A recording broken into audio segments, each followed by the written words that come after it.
Bonjour à toutes et à tous, bienvenue dans ce webinaire « Les clés d'une intégration robotique réussie » organisé par Technique de l'ingénieur en partenariat avec le CETIM, le Centre technique des industries mécaniques.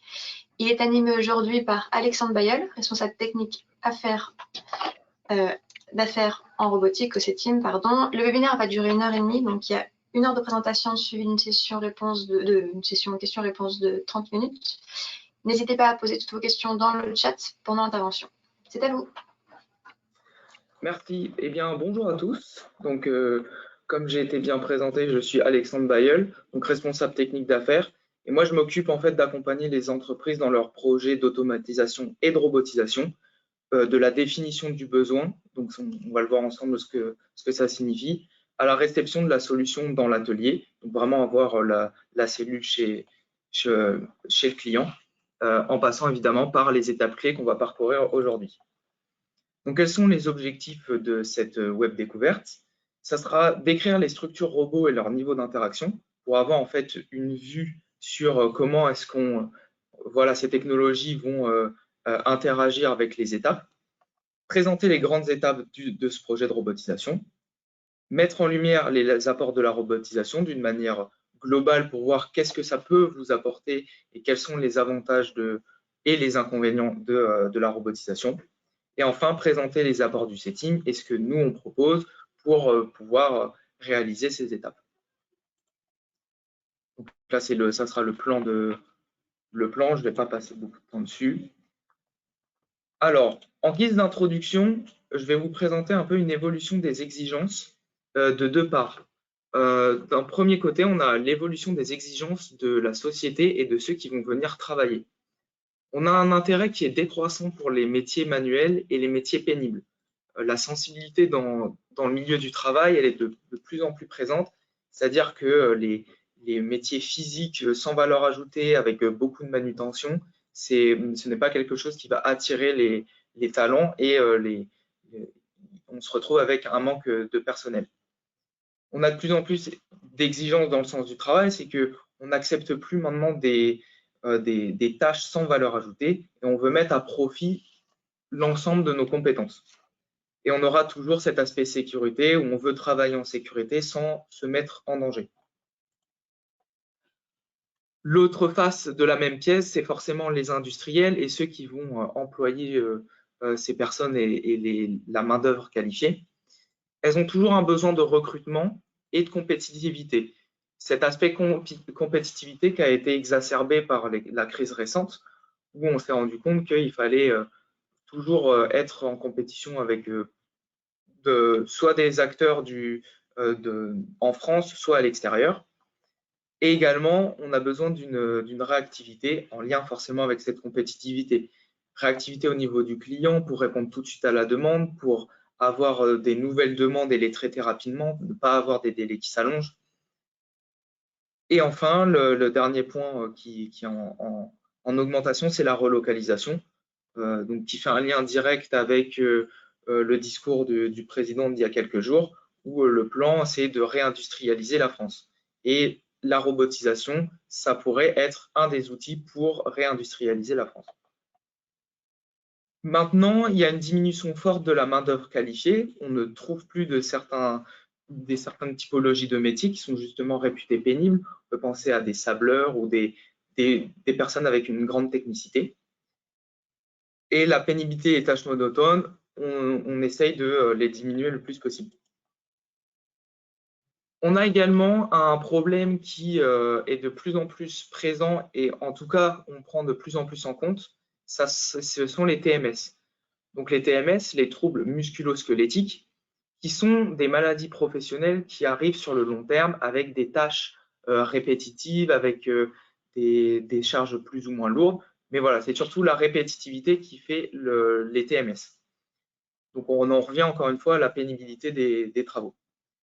Ce qu'on en remarque, c'est qu'on est particulièrement sensible à ce volet au CETIM, puisque ça touche principalement les industries mécaniciennes. Puisqu'on connaît, il y a des exigences et des pièces qui sont compliquées à manipuler, qui sont lourdes, etc. 92% de ces TMS, ça touche les membres supérieurs du corps. Alors pourquoi est-ce que j'ai mis ce chiffre-là? Parce que justement, le robot tel qu'on peut l'avoir dans notre imaginaire, donc le bras robotique, que je l'ai précisé tout à l'heure. Son but, c'est de reproduire ses membres supérieurs, notamment le bras humain. Donc ces TMS, elles sont vraiment problématiques puisqu'on perd de la main-d'œuvre qualifiée. Forcément, c'est un problème de santé, donc c'est toujours quelque chose à éviter. Et ça entraîne des séquelles lourdes. Donc au-delà de l'aspect santé, fatalement, il y aura un aspect perte de production et perte de sèche pour l'entreprise. Alors, qu'est-ce que peut apporter la robotique dans ce contexte? Donc la robotique, ça sera un moyen d'entrer dans la modernisation et la contrôle de la production.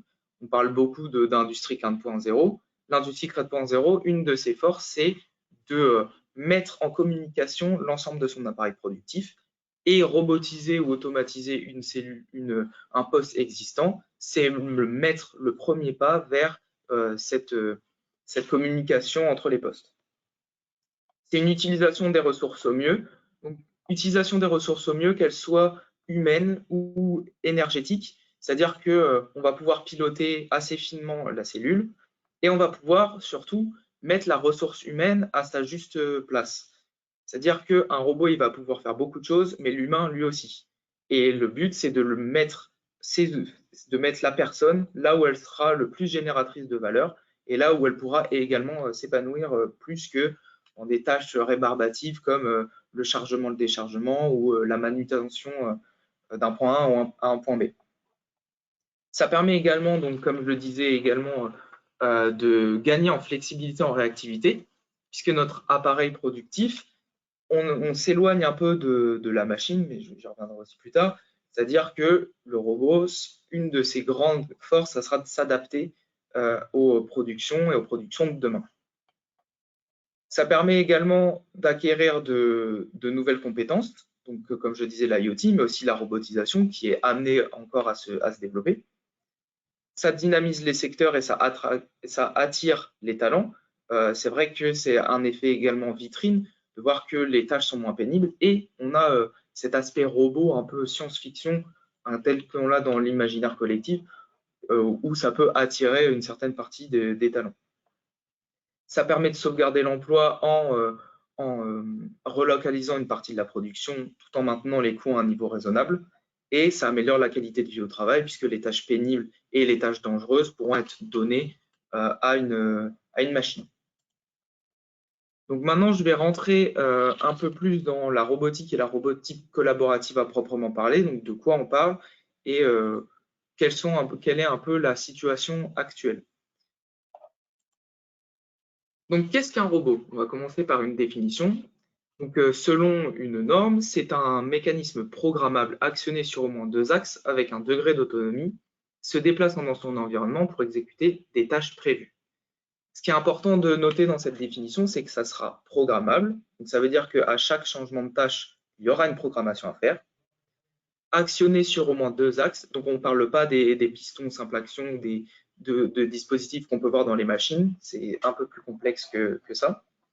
Avec un degré d'autonomie, c'est-à-dire qu'il n'y a pas besoin d'opérateur qui a besoin d'être en permanence à côté. Elle peut travailler seule sur une période de temps donné. Se déplaçant dans son environnement, donc ce n'est pas un déplacement où tout le robot peut partir d'un endroit à un endroit B, même si ça existe, hein, on le verra, mais elle réagit dans l'environnement. Pour exécuter des tâches prévues. Là, j'insiste sur le prévu, c'est que forcément, c'est un robot, donc il ne va appliquer que ce qu'on lui a appris et que ce qu'on lui a dit de faire, contrairement à un humain qui va pouvoir s'adapter assez facilement avec son expérience. Ça ne sera pas le cas ici. Un robot collaboratif, c'est un robot qui a des fonctions particulières qui va lui permettre d'interagir avec un opérateur à proximité. Donc, ces fonctions, ça va être des fonctions de sécurité. On va avoir, par exemple, de la gestion d'efforts, du contrôle de la vitesse pour générer déjà moins de peur vis-à-vis de l'opérateur et en cas le risque de choc est maîtrisé par rapport à ces paramètres. Donc, même si on a un choc ou un contact, on va savoir le gérer et limiter les risques. Sur le point de vue répartition de la technologie, la robotique industrielle, elle est maintenant mature, elle est dans les grands groupes, sur les lignes d'assemblage, même dans des plus petites entreprises, mais c'est une technologie qui est dorénavant mature. La robotique collaborative, même si on en parle beaucoup maintenant, il y a une sorte d'effet loupe. Ce qu'on peut voir ici, c'est que sur cette source, sur les 4 dernières années, on a quand même beaucoup plus de robots traditionnels qui sont installés, c'est en milliers d'unités, comparé aux robots collaboratifs. Donc c'est en train d'être émergent, mais c'est encore balbutiant. Ça continuera à augmenter, donc la projection, c'est qu'en fait, ça va suivre la robotique classique, puisque la robotique collaborative, on va être de plus en plus, va être ouverte à d'autres types d'applications, puisque maintenant, elle est encore actuellement sur des tâches assez simples. Pick and place, donc prise et dépose à un endroit, etc. Donc, pourquoi est-ce que c'est émergent et vers quoi on se dirige? Donc, le premier robot industriel, pour situer, c'est à peu près 1961 avec Unimation. De là, on est allé sur une ligne d'assemblage qui était plutôt destinée à de la production en masse et des grands groupes, donc qui était complètement impossible, c'était un investissement impossible pour les petites entreprises. Et depuis les années 2010, donc on a l'essor de la robotique collaborative, où là, en fait, on a un robot qui est beaucoup moins coûteux, qui est moins capable, fatalement, mais qui est moins coûteux et qui permet de mettre l'automatisation vers les petites entreprises qui ont moins de trésorerie. Et de plus en plus, on va se diriger vers l'assistance au travail. Donc, c'est l'opérateur qui va être assisté dans ses tâches. On parle d'assistance au travail pour ici un cobot, puisque là, on parle plutôt de robotique collaborative, et là, un cobot qui va être manipulé par l'opérateur. Et on range aussi dans cette catégorie les exosquelettes qui sont là encore moins développés que la robotique collaborative.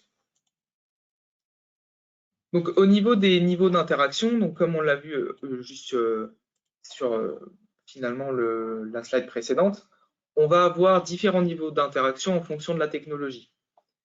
Le robot encagé, qui finalement est le robot industriel, où il y a l'interaction le plus faible, puisque quand on va rentrer dans la cellule, on coupe les énergies, on coupe la production. Donc, c'est nécessaire pour la sécurité de l'opérateur, mais fatalement, en termes de production, on diminue drastiquement la cadence. On va avoir une évolution très nuancée avec de plus en plus d'interactions. Donc, un robot encagé avec un travail à l'extérieur, un robot encagé mais avec un chargement de l'opérateur, donc avec des systèmes de convoyeurs qui permettent à l'opérateur de ne pas rentrer dans la cellule et de ne pas couper les énergies.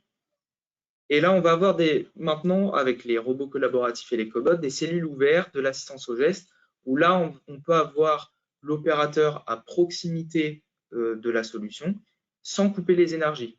Donc, même s'il y a un humain à proximité de la cellule, la production ne s'arrête pas. Elle va ralentir. On va mettre en place des dispositifs pour garantir sa sécurité, mais on va essayer de maintenir une production. Et donc, ce qui va émerger et qui est encore en recherche, c'est la fusion homme-machine. Donc là, c'est la collaboration à son apogée, puisque c'est la machine qui est sur l'opérateur. Donc, quels sont les avantages de la robotique collaborative par rapport à la robotique traditionnelle? Alors, déjà, c'est finalement un robot industriel avec des fonctions diminuées pour garantir la sécurité. Donc, c'est forcément un coût moins important. Mais ça, comme je viens de l'évoquer, donc on évite les caches physiques pour d'autres types de sécurité, mais qui réduisent l'empreinte au sol et qui permettent aux opérateurs de circuler. C'est une technologie plus conviviale avec une interaction directe qui peut avoir différents niveaux de collaboration, dont la collaboration directe, c'est-à-dire le robot et l'humain travaillent sur la même pièce au même moment. C'est encore très rare. Mais avec un aspect rassurant. Contrairement aux robots industriels qui sont très rapides, qui sont potentiellement bruyants, qui sont très austères, l'acceptation de la part des employés est plus difficile. On en a plus peur. Alors que les robots collaboratifs, il y a un effort qui est fait sur le design pour qu'on en ait moins peur. C'est une intégration moins lourde, donc qui rejoint la sécurité, mais également la programmation. La programmation, puisque les robots collaboratifs, ils ont des interfaces graphiques, des interfaces avec des images, donc des plugins. On en reparlera, mais tout est fait pour que l'appropriation soit plus simple. Les fonctions de sécurité sont intégrées dans le bras robot, donc limitation d'effort, limitation de vitesse, et on a une flexibilité plus importante pour changer les outils, pour le déplacer, puisque on ne parle pas d'un robot de plusieurs centaines de kilos, voire de tonnes, mais on parle de robots d'une masse beaucoup plus restreinte. On verra après dans quelle fourchette on se situe. Donc, pourquoi est-ce que la robotisation, elle est freinée? Donc, on a des préjugés sur la robotique qui sont issus de beaucoup de milieux et de médias différents. Hein. Fatalement, on pense toujours à les robots, ça remplace l'humain, les robots, c'est dangereux. Il y a aussi c'est cher, enfin, ça tombe en panne, etc., etc. Donc, il y a énormément de préjugés sur les robots et la robotique en général, dont la peur du remplacement. Et ça, c'est dû finalement à une communication incomplète. Donc la communication incomplète, elle a différents étages. Hein. Elle est au niveau des fournisseurs de solutions qui ne forcément, ils dressent une vision idéale de la robotique, ce qui n'est pas forcément juste. Et de l'autre côté, quand on intègre un robot, les décideurs et les preneurs de solutions au sein de l'entreprise, il faut qu'ils communiquent avec les ouvriers et ceux qui vont être directement en contact avec la solution. Des idées reçues concernant le coût, que ça soit surestimé ou sous-estimé. On a du mal à se représenter le coût d'une installation. L'effet marketing dont je parlais juste avant. Et enfin, la méthode d'intégration et la conduite du projet. Donc, comment est-ce qu'on va bâtir le projet pour que tout se passe bien et qu'on lève ses freins. C'est l'objet du webinaire aujourd'hui. Donc, je vais faire un tour d'horizon des différentes grandes architectures de robots. Pourquoi est-ce que je fais ça? Parce qu'avoir en tête une grande architecture et pas forcément des niveaux technologiques, ça va nous aider pour la suite. Donc, on peut raisonner soit par le niveau d'interaction qu'on a vu juste avant, ou par l'architecture que je vais présenter tout de suite. Donc, le robot, on va dire qu'on connaît maintenant avec les grandes lignes industrielles, ça va être des robots polyarticulés. Donc, ici, on voit des 6 axes, donc 6 degrés de liberté, qui vont se rapprocher d'un bras humain. D'ailleurs, les organes du robot, enfin les différents tronçons qu'il compose, sont nommés à partir du lexique, du champ lexical du corps humain. Donc, on va avoir le tronc, l'épaule, le coude, et en bout d'effectant, on va avoir le poignet avec le plus de degrés de liberté. On a une grande gamme disponible par rapport aux robots articulés. On peut avoir des rayons d'action jusqu'à plusieurs mètres, même pour des robots collaboratifs, et des capacités de charge jusqu'à la tonne. On a un peu pour être un peu pour dire ça simplement, son petit frère, donc c'est le robot Scara ou 3 axes, donc avec moins de degrés de liberté, mais qui sera beaucoup plus rapide et beaucoup plus précis, avec un faible rayon d'action, une capacité de charge inférieure à 2 kg. Donc là où le robot polyarticulé, à l'instar d'un bras humain, on va pouvoir faire beaucoup de choses avec, il va être très polyvalent. Un robot Scara sera moins polyvalent, mais il sera plus dédié à des opérations de pick and place plus rapides, de petites pièces. Donc dans l'industrie agroalimentaire ou pharmaceutique, ou du conditionnement, où on va faire de la formation de boîte, par exemple. Sur ce même domaine d'utilisation, on va avoir le robot en architecture parallèle, donc qui est plus complexe à utiliser qu'un robot 6 axes, puisqu'en fait la chaîne cinématique de chaque bras n'est pas reliée. Donc on ne va pas avoir une série à contrôler, mais on va avoir différents moteurs à contrôler en parallèle. Donc la commande est plus complexe, mais ça fait partie des robots qui sont les plus rapides sur des petites pièces, même si certains peuvent aller jusqu'à 12 kg, mais ça reste quand même le plus souvent des masses limitées. Donc, ce que je disais quand je définissais le robot qui ne se déplaçait pas vraiment dans son environnement d'un point A à un point B, donc là, c'est le contre-exemple, c'est l'Autonomous Guided Vehicle ou Autonomous Mobile Robot. traditionnellement, Autonomous Guided Vehicle, donc on avait un câble dans le sol et donc le robot faisait simplement de suivre le câble. Maintenant, on a des robots qui se déplacent de façon autonome, seulement pour du déplacement, donc c'est vraiment de la manutention et du gestion de flux de pièces d'un endroit A à B, plus pour des palettes ou pour voilà, aider la transitique dans l'atelier. Ça nécessite de cartographier la zone de travail, mais c'est un robot parce qu'il est capable de s'adapter et donc d'avoir un degré de liberté supplémentaire. S'il y a un obstacle, il va pouvoir reparamétrer sa course pour se remettre sur son déplacement initial. Maintenant aussi, je voulais vous parler de l'écosystème qui en fait est très orienté plug and play et disponible sur étagère. Donc on peut avoir avec les robots collaboratifs de nombreux accessoires pour augmenter leur capacité.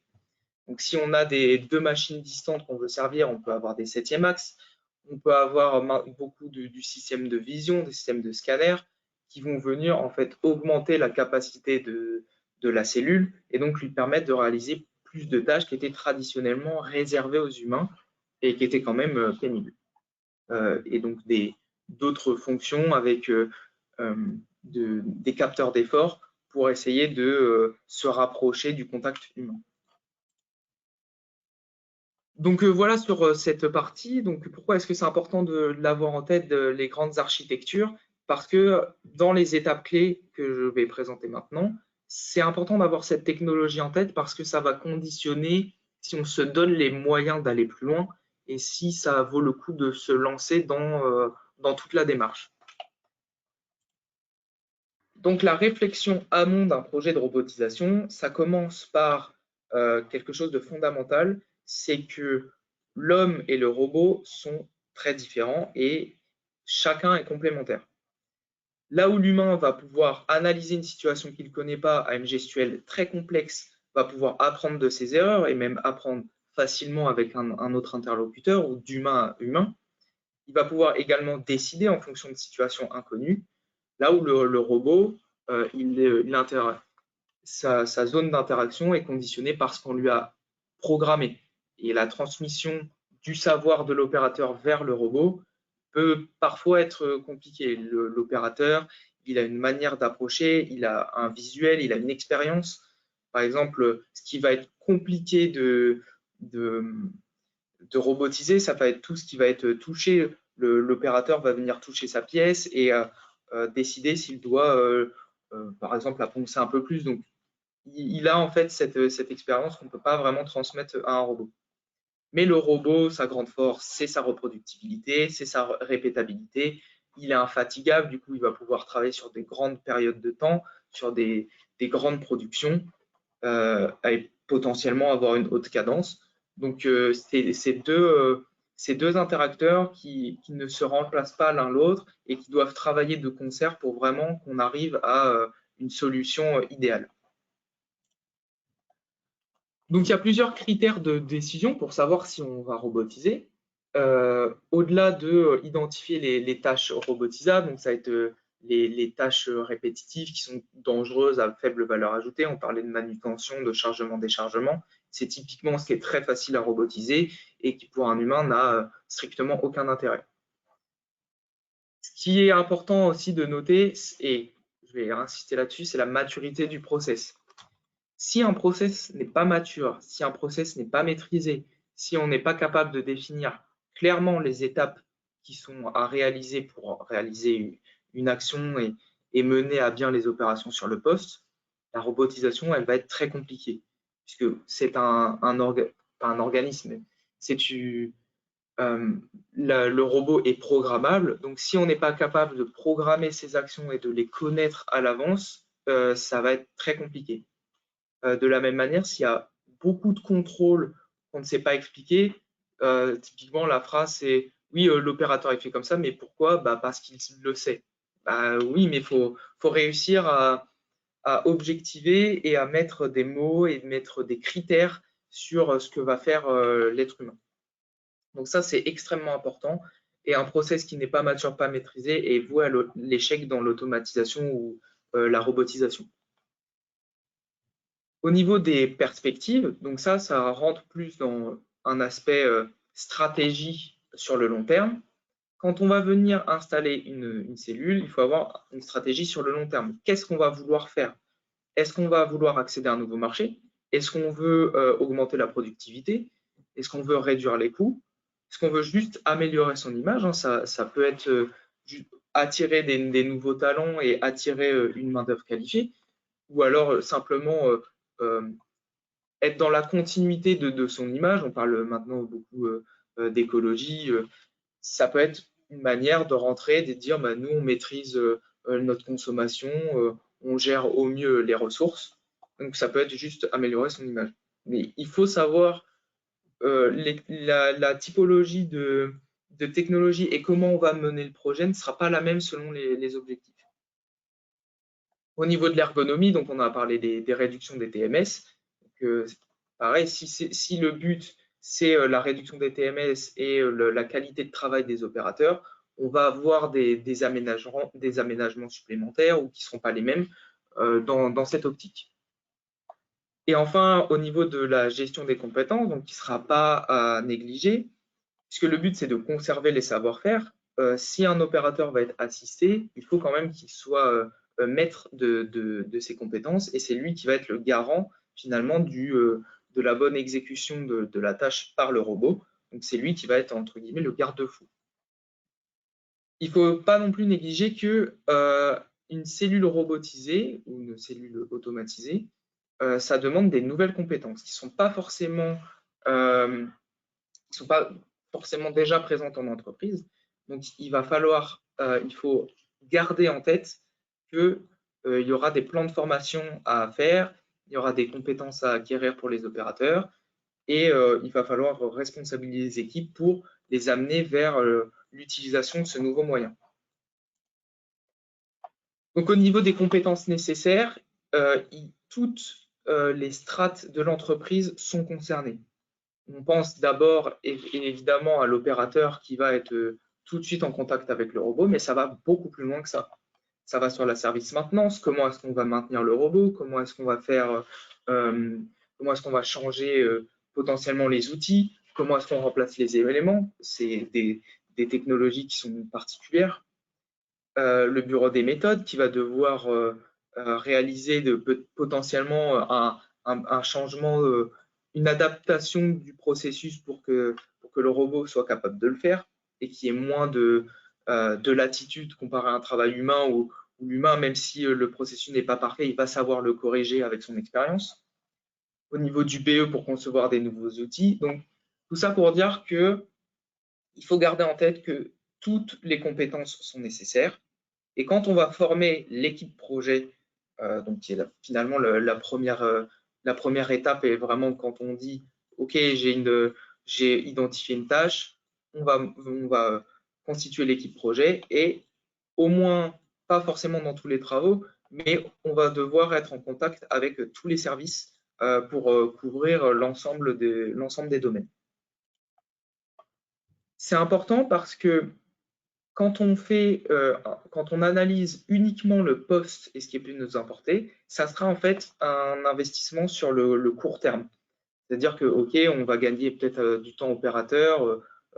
Ici, on le met juste à une autre tâche de manutention, ça n'aura que très peu d'intérêt. Si maintenant on analyse les flux de production et le process et qu'on gère les compétences pour toujours garder l'opérateur sur des tâches à plus forte valeur ajoutée, on va augmenter le retour sur investissement. Et ce qui est rarement fait, mais qui permet d'augmenter drastiquement son retour sur investissement, c'est d'avoir une stratégie sur le long terme, stratégie d'entreprise, accéder à des nouveaux marchés, débloquer des contrats, augmenter sa production sur le long terme. Donc voilà, c'est des défis futurs, c'est moins fréquent, mais c'est important d'inscrire ça dans une solution de long terme et pas seulement palliatif à un problème à un instant T. Donc pour vraiment identifier les tâches qui sont robotisables, et une fois qu'on a eu cette réflexion, on a des outils développés par le CETIM, mais qui finalement en fait sont une analyse globale de l'atelier. Donc c'est la méthode Arthur, que vous connaissez peut-être. C'est l'analyse de la répartition des tâches entre l'humain et le robot. Donc dans cette analyse, je vais m'en servir de support parce que ça couvre vraiment le cheminement naturel et on va dire d'une bonne qualité pour gérer un projet. Donc ça va être la première étape, ça sera une étape d'analyse. Donc on va prendre en compte le contexte, les enjeux et les objectifs. Donc, ce que je disais juste avant, c'était stratégie sur le long terme. Donc c'est des questions que nous, on va poser, qu'il faut se poser si on suit la démarche Arthur. Ensuite, ça sera un tour d'atelier pour identifier les postes à robotiser ou valider le périmètre du projet. Donc cette identification, elle passe par la connaissance des technologies. Si on veut faire du pick and place avec très haute cadence, on ira sur un SCARA ou on ira sur un Delta. Si c'est quelque chose on a besoin de beaucoup plus polyvalent où ça reproduit le geste humain, ça sera un polyarticulé. Donc avoir ces technologies en tête, ça permet de se projeter. Et une discussion avancée donc sur les objectifs, les TMS et voilà, la possibilité technique et sur les autres domaines économiques, etc. Donc la réflexion, ensuite, c'est l'établissement d'une matrice de pondération où en fait on va venir mettre des poids sur les différentes architectures, les architectures d'interaction pour voir globalement vers quoi on se dirige, faire apparaître les priorités et les risques identifiés dès le début du projet et, important, répartir les tâches entre l'humain et la machine. Il y a certaines tâches qui ne seront pas faisables par la machine et donc l'humain sera en relation avec cette machine et on doit prévoir cette répartition des tâches pour optimiser l'apport de chacun et la complémentarité des deux acteurs. Et enfin, le dernier point, donc ça sera le diagnostic qui est fait par un expert et qui ressort en fait les solutions qui semblent viables pour lui, selon son expérience, qui répondent le mieux aux besoins, et sur une explication de ces solutions qui sont pressenties. Ça ne va pas juste un rapport blanc, on va continuer à échanger. Et ça s'accompagnera d'un plan d'action et d'une ligne directrice pour toute la conduite du projet. Donc, je vais passer rapidement sur la méthode, mais en fait, donc voilà, vous avez un exemple de document rempli, donc avec les volumes, les cadences, les ressources humaines. Donc, on rentre vraiment en profondeur et on pose les questions nécessaires sur tout le process et la stratégie globale de l'entreprise. On rentre ici dans vraiment dans le poste en lui-même et on va avoir toutes les informations nécessaires pour trancher sur l'architecture qu'on pressent comme pouvant répondre aux besoins. Donc là, on rentre vraiment dans le détail de chaque poste qui semble être intéressant à robotiser. Donc là, voilà la matrice de pondération. Donc c'est en fait une matrice de pondération par comparaison où en fait on va lister des besoins, lister des facteurs qui sont importants pour l'entreprise. On va venir leur mettre une note et on les compare entre eux pour savoir qu'est-ce qui est le plus important en termes de stratégie. Et selon le résultat de ces matrices et les critères les plus importants, on va se diriger vers une architecture de solution. Donc l'architecture de solution, ça va de ce qui a le moins d'interaction avec les humains, qui sera la machine spéciale, donc avec des cadences, mais qui est très focalisée sur une seule type de pièce. Et on va augmenter de plus en plus vers une collaboration croissante jusqu'à l'assistance au geste et la pièce de port d'outils, donc exosquelette, cobot. Et juste avant, on a le robot collaboratif qui peut être dans ces deux cases. Donc, îlot robotisé collaboratif, petit porteur ou gros porteur. Donc ça, c'est pour juste symboliser qu'est-ce que va faire l'opérateur, va faire le robot. Donc là, on a une pondération sur ce qui est pressenti. Donc, une fois qu'on a une architecture pressentie, on peut rentrer dans la répartition des tâches. On sait quel poste on va automatiser, quel type de solution on va implémenter, pressenti, et donc comment est-ce qu'on va on va joindre les tâches de l'humain et les tâches du robot. Donc ça, c'est également la méthode Arthur qui le fait. Donc, une fois qu'on a établi le périmètre en fonction de nos critères, une pièce qui sera vraiment fondamentale et qui sera la pierre d'achoppement du projet, ça sera le cahier des charges. Le cahier des charges, ça va être un document qui va cadrer les éléments contractuels, donc au niveau de la livraison, au niveau de ce qu'on attend, que ça va caractériser les fonctions et donc mettre des critères objectifs sur des besoins. Ça va permettre de faire une réflexion pour dire réellement de quoi on a besoin en termes de fonctionnalité. Donc on va pas dire on met la pièce dans une autre où on fait un assemblage de telle façon. On dit non, ce qu'on veut c'est assembler les pièces. Et après les solutions technologiques, même si c'est bien de les avoir en tête pour savoir si c'est faisable et bâtir ces fonctions, c'est à la charge de l'intégrateur et des offreurs de solutions. On verra plus tard. Donc, c'est vraiment un document où on va constamment se baser et ça sera un élément contractuel puisque ces fonctions, on va venir leur mettre des critères et de la flexibilité. Et quand l'offreur de solution va venir nous présenter ces solutions, on va reparcourir ce cahier des charges pour voir si ça valide bien ces fonctions. Donc, c'est vraiment très important de prendre du temps et de le faire avec de la patience et avec une certaine rigueur, parce que ça va être vraiment ce qui va déterminer la qualité de la suite du projet. Donc là, c'est simplement un exemple d'arbre fonctionnel avec, voilà, donc ça va être des grandes fonctions, on mesure l'épaisseur du circuit de jauge, mais on ne dit pas comment est-ce qu'on va le mesurer, on ne dit pas, voilà, on veut telle technologie, etc. Donc ça, c'est simplement un exemple, mais on peut le faire de différentes façons. On a également le tableau fonctionnel, où là, on a la fonction générale, positionnée, donc ça va toujours être des verbes, un critère et un niveau objectif. Donc, le mieux, c'est d'avoir quelque chose de mesurable. Comme ça, on sait très bien, enfin, l'intégrateur va savoir très bien quel type de technologie il va mettre en face. Et nous, une fois qu'on aura cette solution dans l'atelier, eh ben, on va pouvoir mesurer et dire oui, ça fonctionne ou non, c'est hors de ce qu'on vous a demandé. Donc ça, c'est à faire avec une très grande rigueur. Puisque comme je le disais, donc cette relation avec l'intégrateur, c'est pas on va juste l'envoyer et puis on attend. Ça va être une construction. Et donc, on va systématiquement s'appuyer sur ce cahier des charges pour échanger avec les offreurs de solutions.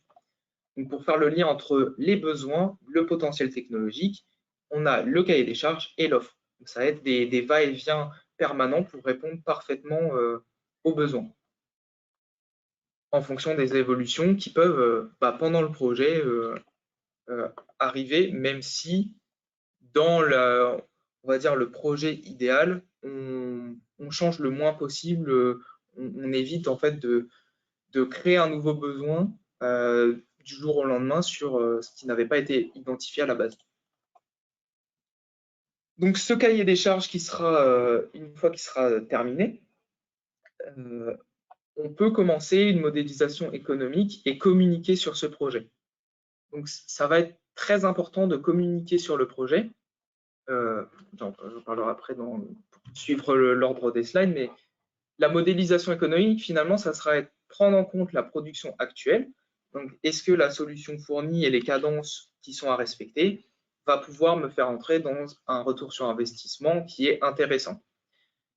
Là où c'est assez compliqué, c'est que contrairement à une machine spéciale où ça va être sur une production donnée et on a une vision sur cette production et elle est arrêtée, dans une solution automatisée et robotisée qui sera plus flexible, donc qui sera capable d'absorber la demande future, de s'adapter à de nouvelles pièces, dans les limites du raisonnable, bien évidemment, mais qui sera capable de s'adapter plus facilement, et ben on peut potentiellement prendre en compte les productions futures.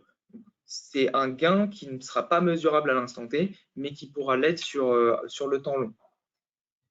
Prendre en compte le gain humain, donc c'est évidemment le temps opérateur, mais le gain humain sur d'autres tâches qui étaient peut-être en sous-effectif ou on n'avait pas une main-d'œuvre qualifiée. Donc là, on va libérer du temps pour que cette ressource génère de la valeur. Penser au nouveau marché, donc un nouveau moyen de production, ça peut faire gagner des contrats, ça peut faire gagner des marchés qui ne sont pas encore disponibles à l'instant T, mais qui seront un gain, encore une fois, sur le temps long, et même diversifier ses activités. On l'a vu avec la crise, mais les industries aéronautiques ont beaucoup souffert puisqu'elles avaient un seul marché principal. Et donc, on a vu fleurir avec différents accompagnements que j'ai pu mener, une volonté de se répartir pour absorber les chocs. Cependant, il faut faire également attention aux nouveaux besoins liés à la cellule. Ça va être par exemple des besoins liés de programmation. Donc, il faut quelqu'un qui sache le programmer, ce qui peut prendre du temps. Si on a des très petites séries assez variables, il va falloir le prendre en compte pour le temps de changement de série, qui peut prendre du temps et qui ne sera pas forcément intéressant au niveau de la rentabilité si on met 2 heures pour régler une cellule de vision et que finalement la production, ça soit qu'1 heure sur des pièces qui n'ont pas vraiment dont la valeur n'est pas suffisante pour compenser ce temps de réglage. Donc attention quand même aux nouveaux besoins liés à la cellule robotisée et au robot. Donc c'est pas on installe une cellule et tous les problèmes sont résolus, on a forcément des gains. Non, il y aura des pertes et il y aura potentiellement un besoin de développement de préhenseurs. Donc voilà, il faut l'avoir en tête qu'il y aura de nouveaux besoins aussi créés, des nouvelles dépenses. L'investissement sera plus important au début que par exemple, on va dire rembaucher une personne si on la trouve, mais avec plus de potentiel comme je viens de l'évoquer. Donc finalement, une production robotisée, donc on a un impact fort au début avec des coûts qui peuvent être importants. Et finalement, sur le temps long, donc on peut, avec les volumes plus importants, une autonomie plus forte, donc passer de 8 à 3/8. Voilà, donc on va augmenter notre capacité de production et augmenter le retour sur investissement. Au niveau de la communication, donc ça va être très important de communiquer sur la stratégie de l'entreprise. Pourquoi est-ce qu'on va faire ça dès le début? De ne pas dire du jour au lendemain, on va mettre un robot, parce que ça peut être extrêmement mal perçu. Donc c'est pour ça qu'il faut construire une équipe projet avec tous les membres, avec chaque strate de l'entreprise, je l'ai déjà évoqué. Et il faut planifier des communications. Donc ce n'est pas seulement au début et à la fin, il faut intégrer les opérateurs et tous les membres de l'entreprise dans le projet, puisque l'opérateur, c'est également lui qui a finalement toutes les maîtrises des arcanes de sa tâche, et c'est lui qui va connaître où sont les difficultés, qu'est-ce qu'il attend, quels sont les problèmes qu'il a déjà rencontrés, comment est-ce qu'il voit les choses, et donc il faut l'intégrer assez rapidement dans le projet, parce qu'on peut s'être trompé sur la vraie difficulté d'un poste, on peut se rendre compte que même si on a un processus très détaillé, l'opérateur ne fait pas la même chose, il a adapté finalement sa manière d'agir. Donc c'est important de l'intégrer tout de suite dans le projet et tout au rythme de l'évolution du projet. Et la communication externe, donc ça va être comment est-ce qu'on va partager l'information du robot qui est positive aux nouveaux clients potentiellement, aux clients déjà existants pour se vendre mieux tout simplement et pour attirer les talents, pour attirer la main-d'œuvre qualifiée. Donc c'est également quelque chose à prendre en compte. Donc voilà sur la partie plus, on va dire, maîtrise technique et globale du projet. Maintenant, on va aller rapidement sur la partie réglementaire puisqu'il y a d'autres présentations et d'autres outils du setting qui sont vraiment spécialisés là-dedans. Ce que je voulais juste vous transmettre ici, c'est que la partie réglementaire, forcément, elle ne doit pas être prise à la légère puisqu'elle a attrait à la sécurité. Donc le document, ce qui va concerner vraiment notre sujet, donc ça va être la directive machine. et qui va interagir à différents niveaux en fonction des interacteurs. Donc, les 3 acteurs principaux qui seront le fournisseur du robot, l'intégrateur du robot et l'utilisateur de l'îlot.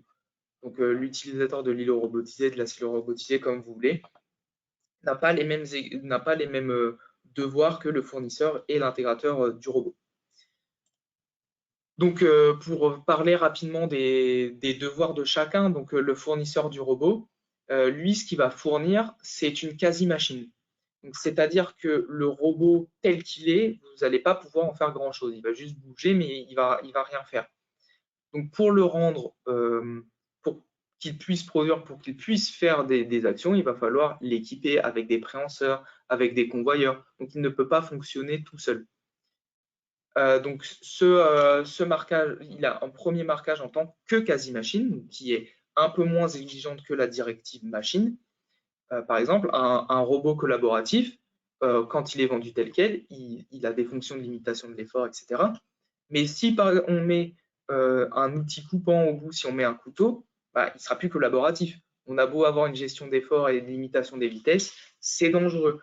Et donc, c'est cette application qui va faire de la quasi-machine une machine. Donc, c'est-à-dire, on va prendre la quasi-machine et lui donner une application. Et c'est cette application, du coup, qu'on va devoir analyser avec l'analyse des risques pour être sûr que ça fonctionne en toute sécurité. Et cette analyse des risques, elle est amenée par l'intégrateur du robot. Donc, il va prendre la technologie du robot, il va prendre les technologies et faire une cellule pour répondre aux besoins de l'utilisateur. C'est lui qui va apposer le marquage CE et vraiment faire la conformité et la notice, enfin tout ce qui va valider en fait le fonctionnement de la machine. De son côté, l'utilisateur, il a quand même des devoirs. Ça va être forcément respecter le code du travail. Ça va être maintenir l'îlot selon les recommandations de l'intégrateur et l'utiliser dans les modes prévus par l'intégrateur. Parce que l'intégrateur, donc, il a fait une analyse des risques et il met en fonction des risques des solutions. Des solutions donc, qui peuvent être technologiques avec des lidars, des barrières immatérielles. Mais il y aura toujours un risque résiduel. Et donc, c'est là où l'utilisateur doit être vigilant, puisqu'on aura juste des panneaux de signalisation ou des signaux sonores et lumineux. Donc, c'est l'utilisateur qui doit respecter voilà, le fonctionnement normal de la cellule. Donc, rapidement, juste pour donner des normes qui sont utilisées en robotique, donc on va avoir plusieurs normes sur les chariots de manutention, les prescriptions de sécurité, les spécifications techniques pour les robots. Donc, en fait, on va déterminer des zones de choc pour avoir des seuils et pour limiter justement les efforts. Donc, limiter les efforts en fonction de la zone du corps atteinte. Un point de vue réglementaire, donc c'est des normes qui sont en train d'évoluer. J'ai aussi sur les technologies comme les exosquelettes où il y a des travaux qui sont en cours pour pouvoir pour avoir des documents. Même cette norme-là, elle est en train d'évoluer. Donc, c'est des travaux qui sont prévus 2022-2023. Donc, on a une base, mais ça évolue constamment. Donc, je vais passer très rapidement sur l'analyse des risques, puisque finalement, pour l'utilisateur, elle est elle est transparente finalement, puisque c'est l'intégrateur qui doit le faire. Mais c'est important d'avoir, même en amont, une idée des risques pour savoir quel type de technologie va être mise en place et comment on peut déjà, au sein même du projet, se poser les questions. Oui, on va générer de la poussière. Oui, il y aura des projections. Qu'est-ce qu'on peut mettre? Ou même le repréciser dans le cahier des charges au niveau de la protection. Ça ne fait jamais de mal. Donc voilà, donc ça c'est un outil IDAR développé également par le CETIM pour réaliser cette analyse des risques dans tous les cycles de vie de la machine et de la cellule robotisée.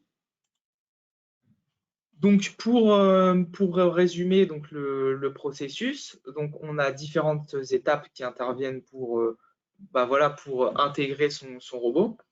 Ça commence par une réflexion amont qui sera très importante et donc qui est vraiment le point de lancement. Ne pas se lancer dans dans des projets qui ne sont pas maîtrisés, dans des process voilà, qu'on ne maîtrise pas. L'opérateur n'a pas vraiment de protocole, mais il sait comment faire. Il y a énormément d'expériences mises en jeu.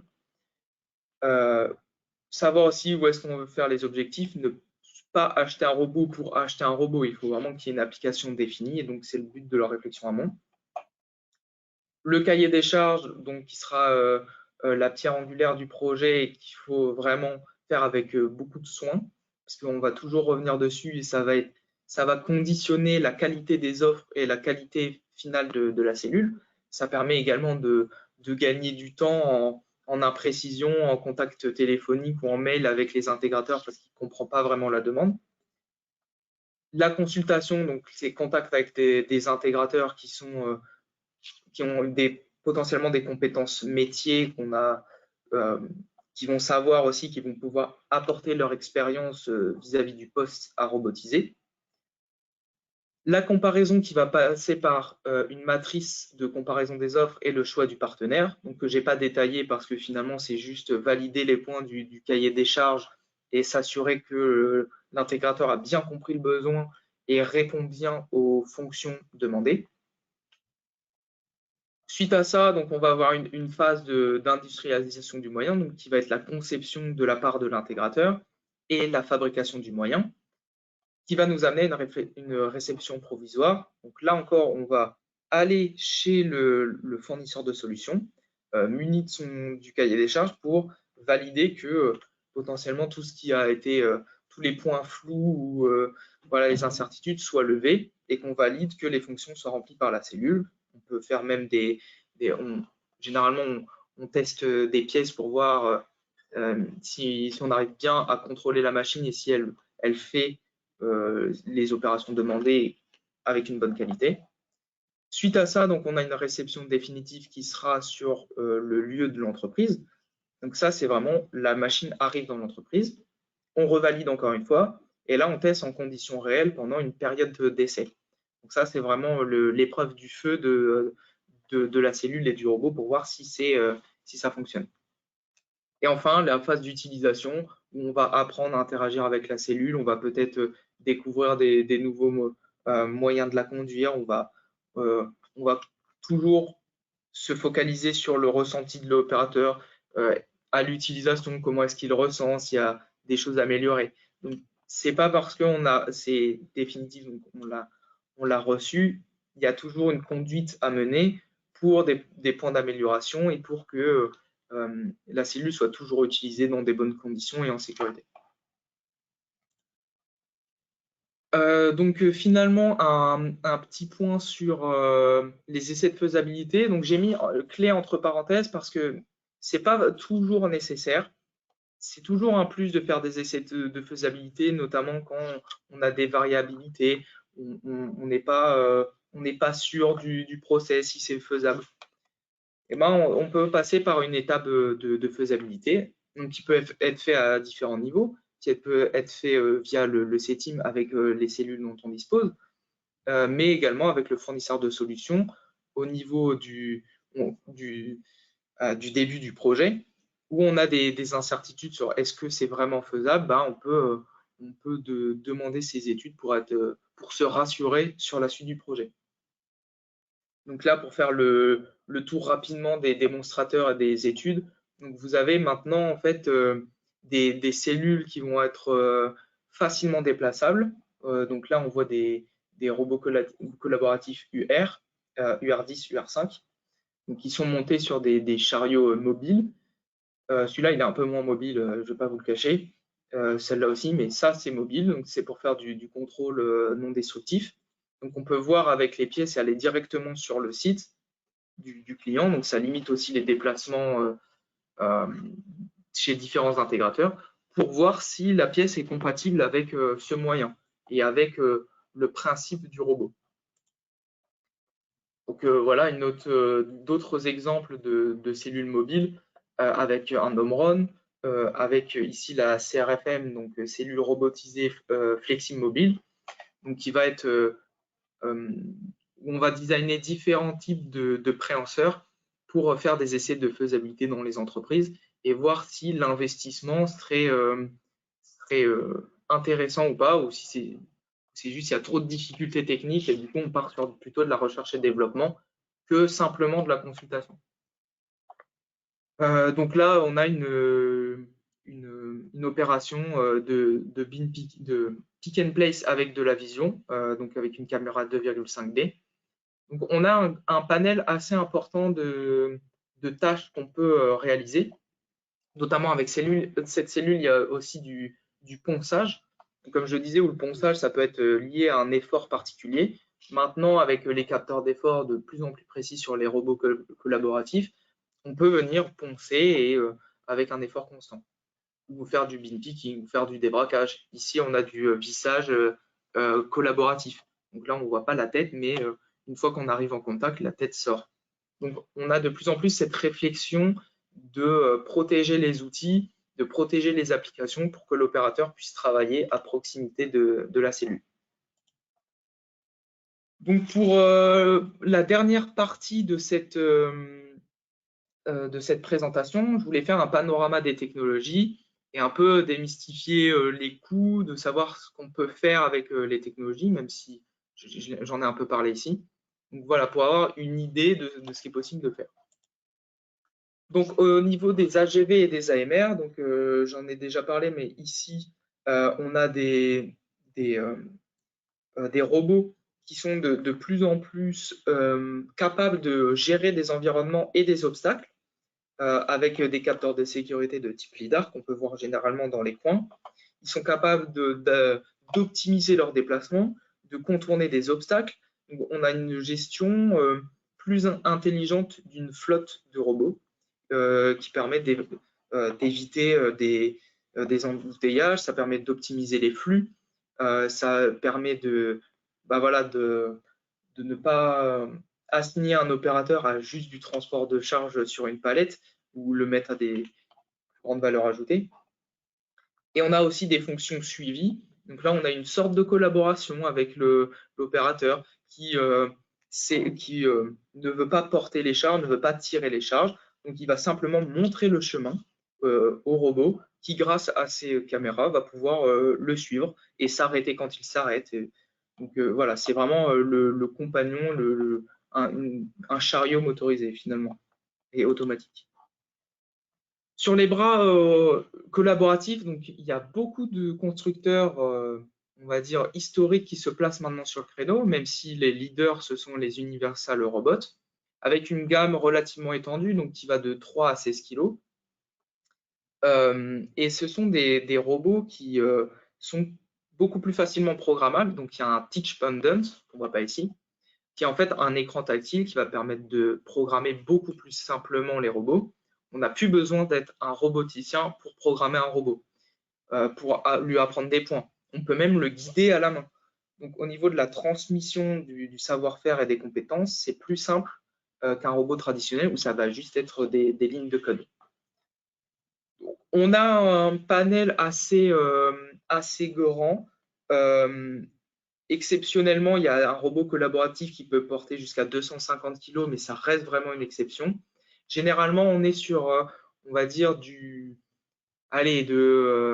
l'ordre du kilo jusqu'à maximum 20 kg. C'est la plage classique des robots collaboratifs, puisque qui dit une charge plus importante, ça va être des vitesses moindres pour conserver cet aspect collaboratif. Si on a des charges plus faibles, on peut aller plus vite parce que l'énergie sera moins importante. Au niveau du prix, là aussi c'est assez variable, mais maintenant on peut avoir en entrée de gamme pour vraiment des petits robots 20 000 euros. Ça peut monter beaucoup plus selon les fonctions de sécurité, selon le nombre d'axes, selon l'écosystème qui est proposé. Je tiens juste à lever un point de vigilance, c'est que même si ça semble relativement abordable, il faut compter l'intégration. Et généralement, le prix d'une intégration, il faut compter x2 sur le prix d'un robot nu. Classiquement, c'est 1,5 à 2 fois, ce qui peut monter sur les opérations plus complexes. Et maintenant, technologies émergentes mettent ces robots sur des plateformes mobiles pour qu'ils ne soient plus cantonnés à une cellule et qu'il n'y ait plus besoin de les déplacer à la main, mais qu'il y ait encore plus de degrés d'autonomie. Technologie émergente, donc à surveiller, mais pour l'instant pas mature. Il y a les exosquelettes, donc ça aussi c'est assez émergent. C'est à garder en tête parce que c'est amené à se développer. Et si l'objectif initial c'était par exemple d'augmenter l'ergonomie ou de limiter la pénibilité, l'exosquelette pourrait, je le mets bien en conditionnel, être une aide. Donc il y a des travaux au sein du CETIM qui sont en cours pour un peu démystifier cette technologie et voir comment les intégrer. Mais les exosquelettes, c'est aussi des orthèses, ça va être des petits dispositifs passifs, donc sans énergie, pour soulager l'opérateur, par exemple des tâches de manutention. C'est quelque chose à garder en tête également. Les exosquelettes actifs, donc là c'est émergent, je le mets pour avoir une vision sur le futur, mais c'est pas encore mature et voilà, on fait régulièrement de la veille pour savoir comment est-ce que ça se développe parce que ça pose d'autres problématiques. La robotique parallèle à câble, donc c'est une technologie là aussi émergente qui permet en fait de manipuler des charges avec pas mal de degrés de liberté sur des espaces assez grands et de faire du maintien de charge pour les opérateurs puissent faire des tâches d'insertion, pouvoir intervenir sur une pièce assez grande. Donc, quel est éventuellement le futur de l'industrie? Sur quoi est-ce qu'on va pouvoir se baser? Donc, il ne faut pas s'arrêter aux technologies que j'ai évoquées ici, même si forcément c'est les technologies principales. Mais il faut prendre en compte que sur une vision du futur, on va vers une compréhension accrue entre l'homme et la machine. Donc, c'est transmettre le savoir de l'opérateur à la machine. On va avoir une interconnexion avec les systèmes, avec l'IoT, le big data, pour gérer l'énergie, pour gérer la production et les ressources. Et intégrer un robot, une cellule robotisée, c'est faire un pas justement vers ces grandes dimensions. Même si donc, les robots évoluent toujours, mais un robot à l'heure actuelle, il est assez flexible pour pouvoir se projeter sur le futur et pour se projeter sur d'autres processus qui pourraient être automatisables. Donc, un achat de robot, même si on a un processus à l'instant T, et ben, dans le futur, on pourrait tout simplement le démonter et le mettre ailleurs, refaire une intégration, refaire une démarche. Donc, c'est pas vraiment perdu. Et enfin, développement des exosquelettes et travailler en fait de plus en plus en collaboration directe. Donc, c'est le robot et l'humain qui travaillent sur la même pièce et pas côte à côte. Donc, voilà pour la présentation. Je vous remercie de votre attention. Donc, pour aller plus loin, il y a le CETIM propose différents outils, différents supports. Donc, si vous voulez aller plus loin sur la partie réglementaire ou sur la partie robotique à proprement parler, voilà, il y a pas mal de documents qui sont à disposition, donc sur le site du CETIM ou sur la Mécatech. Et évidemment, si je reste disponible si jamais vous avez des questions. Donc merci, et donc si vous avez des questions, n'hésitez pas, j'y répondrai avec plaisir. Merci pour cette présentation. Donc on va passer aux questions. Je rappelle aux participants que vous pouvez les poser dans le chat. Il n'est pas possible de les poser à l'oral, donc il faut les écrire dans le chat. On va commencer par une première question. Y a-t-il des applications qui ne sont pas robotisables? Alors oui, malheureusement, il y a des applications qui ne sont pas robotisables ou difficilement robotisables. Tout ce qui va être vraiment préhension fine, avec beaucoup de décisions de la part de l'opérateur, si c'est pas vraiment figé, ça va être compliqué. Tout ce qui va être touché, qui va être mêlé, voilà, on va dire l'instinct, c'est pas robotisable. Il faut vraiment poser des critères dessus. Et, la motricité fine, donc je le disais, si par exemple une application qui sera quasiment pas robotisable, donc qui sera pas robotisable, c'est si on demande de démêler des fils. Donc, ça repose sur pas vraiment une application industrielle, mais ça, c'est impossible pour un robot de le faire. Maintenant, il y a beaucoup plus de technologies, d'écosystèmes qui permettent d'augmenter cette capacité et de permettre d'automatiser les tâches. Par exemple, le débraquage, des pièces qui sont dans tous les sens et où c'est pas répétable, le robot ne savait pas le faire. Maintenant, avec l'adjonction d'un système de vision et de 3D et de planification des trajectoires, on est capable de robotiser cette tâche. Donc forcément, avec pas aussi bien qu'un opérateur, mais on commence à pouvoir robotiser ces tâches.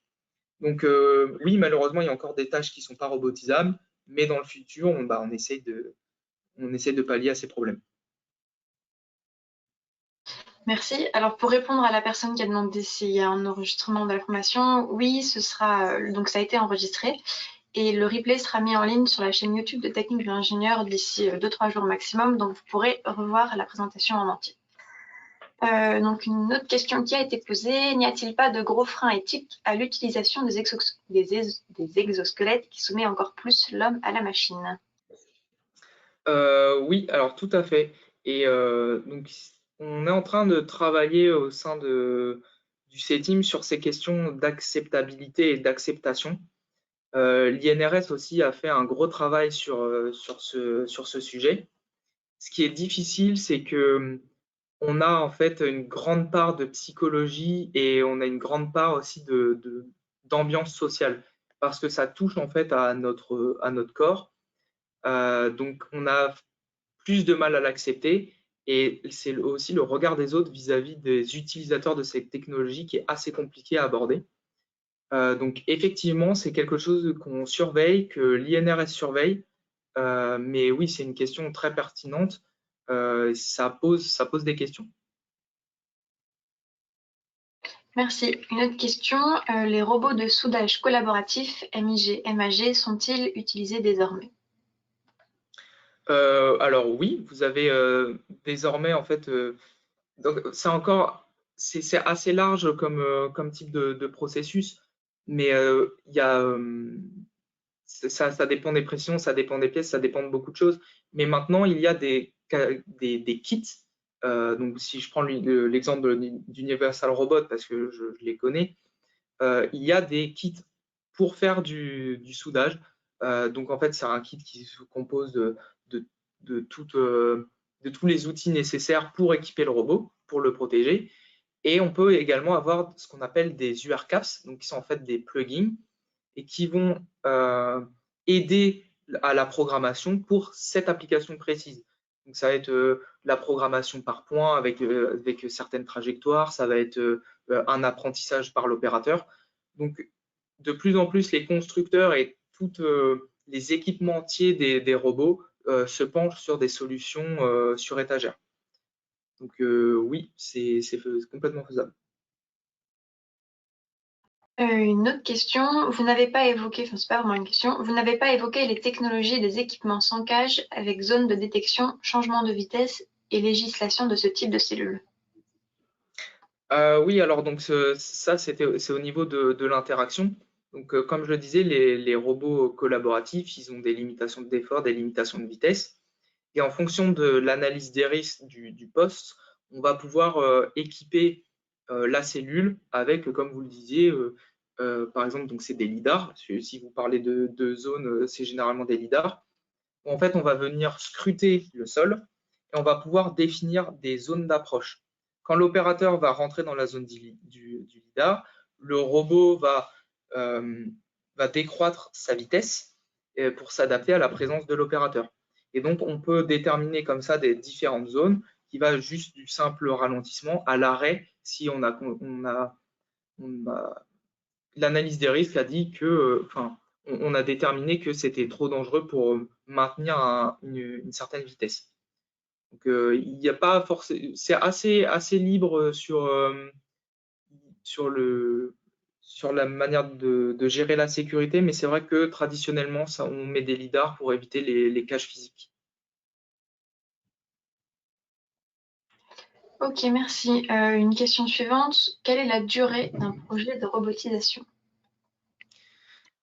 Donc, c'est assez variable. en fonction de ce qui a été déterminé, de la phase amont, si elle est encore balbutiante, si on tâtonne un peu, ça peut être assez long. Mais si un projet est bien défini, si les étapes sont respectées et qu'on a cette vision globale, dans des processus d'accompagnement comme RSPME, donc Robot Start PME, qui était un accompagnement de plusieurs centaines de PME dans leur primo-robotisation, donc l'acquisition d'un premier robot, on a des projets qui peuvent aller jusqu'à minimum de 18 mois. Donc ça, c'est pour des processus assez simples, bien cadrés. Et après, ça peut forcément, ça augmente avec le degré de complexité de la cellule et de ce qu'on attend. Mais avec un projet bien cadré, on peut s'en sortir ouais, c'est ça, à peu près 18 mois. Ok, merci. Il nous reste une petite vingtaine de sessions de questions-réponses. N'hésitez surtout pas à les poser. Si jamais il n'y en a pas beaucoup d'autres qui arrivent, parce qu'il ne nous en reste pas beaucoup, on arrêtera un peu plus tôt. Mais sinon, n'hésitez pas à toutes les poser sur le chat. Donc, une autre question. Comment lutter contre les préjugés et les peurs qui gravitent autour de la robotisation? Donc, ça rejoint un petit peu la question de tout à l'heure. Oui, bah c'est très intéressant et c'est les sujets des travaux acceptabilité, acceptation. Donc il y a des solutions qui sont simples à mettre en œuvre, qui est la communication avec ceux qui vont être en contact direct avec la technologie, savoir en fait d'où viennent ces peurs et pouvoir en discuter. Bien garder en tête que le but, c'est pas de remplacer l'opérateur, c'est de le soulager de ses tâches pénibles pour qu'il puisse se consacrer à des choses plus intéressantes. Donc déjà, ça, c'est le premier point. Il faut toujours prendre en compte les avis de ceux qui vont être proches de la solution. Donc, il y a plusieurs méthodes de management qu'on est en train de creuser, mais ça peut être des entretiens récurrents, ça peut être voilà, un carnet de bord où l'opérateur va noter ses ressentis, va noter ce qui lui a plu, ce qui lui a pas plu, et même au niveau de son cercle, son cercle, on va dire, pas amical, mais son cercle des personnes qui gravitent autour de lui. Parce que ce qui est très important aussi, c'est comment est-ce que son environnement va réagir face à l'utilisateur de la technologie. Donc ça, c'est on va dire les solutions simples à mettre en œuvre et les solutions non technologiques. Et les solutions technologiques, ça va être, par exemple, des couleurs, ça va être des formes. Si on prend l'exemple des robots collaboratifs, comparé aux robots traditionnels, ils ont des couleurs, ils ont une certaine rondeur. Donc, ça peut aider aussi à l'acceptation. Ça peut être des dispositifs lumineux. Ça va être, voilà. Donc, il y a des solutions technologiques qui peuvent également aider à rassurer les opérateurs et à faire accepter la solution robotisée. Ok, merci. Donc pour l'instant, il n'y a pas d'autres questions. Donc s'il y en a une qui arrive dans les prochaines minutes, on la prendra. Sinon, je rappelle que vous pouvez adresser toutes vos demandes au CETIM, donc à l'adresse mail qui est utilisée sur la dernière diapo. Donc si vous pouvez la remettre, celle qui est marquée merci de votre attention en bas. Voilà, il y a les coordonnées, donc vous pouvez joindre le CETIM via l'adresse mail ou via le numéro de téléphone qui est affiché. Donc, les questions ou les demandes seront transférées aux équipes du CETIM. Alors, il y a une question qui vient d'arriver. Quel coût de la maintenabilité?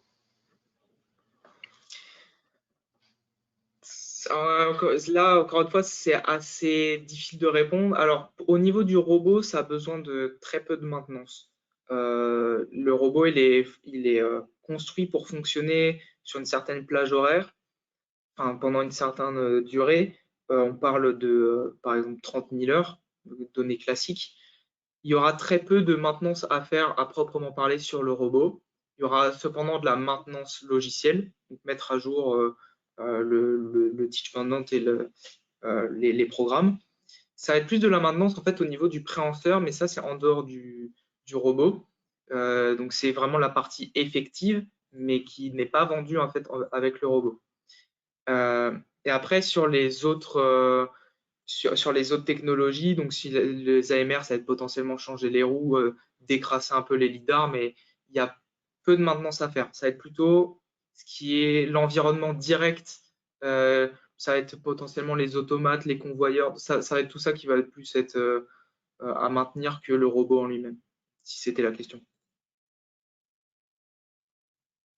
Si jamais ce n'était pas la question, la personne pourra préciser. Donc, il n'y a pas de nouvelle question qui est arrivée. Je ne sais pas s'il y a un point sur lequel vous voulez revenir. Donc, il a dit OK, merci. Donc, ça doit être bon. C'est ce qu'il voulait demander. Je ne sais pas s'il y a un point sur lequel vous voulez revenir. Sinon, on va conclure, sauf s'il y a une question qui arrive. Non, après, c'est vrai que donc là, c'est quand même allé relativement vite. Donc, même si j'ai essayé de rentrer un peu quand même dans le détail, de toute manière, il faut tester, il faut essayer, et le CETIM est là pour aussi accompagner, parce qu'une démarche comme ça, quand de but en blanc, c'est pas en sortant forcément de cette présentation qu'on va tout savoir faire. C'est vraiment le genre c'est les balbutiements de la méthode. Donc voilà, n'hésitez pas à revenir vers nous pour d'autres questions, pour qu'on soit plus dans le détail. Oui, donc il y a l'adresse mail, hein, donc vous pouvez prendre contact avec les équipes du CETIM. Pour les gens qui ont posé la question, le support de présentation n'est pas envoyé automatiquement aux participants. Par contre, vous pouvez le demander au CETIM, donc à la même adresse mail, peut-être qu'ils vous la transmettront. Mais vous pouvez donc revoir, comme je l'ai dit tout à l'heure, le replay, et donc vous aurez accès du coup aux diapositives de manière un peu plus indirecte. Donc ce replay sera disponible d'ici 2-3 jours sur la chaîne YouTube de Technique d'ingénieur, je le rappelle. Merci à tous de nous avoir suivis. Vous allez recevoir une enquête de satisfaction à la fin de ce webinaire. Merci de prendre 5 minutes pour y répondre. Au revoir. Merci, bonne journée.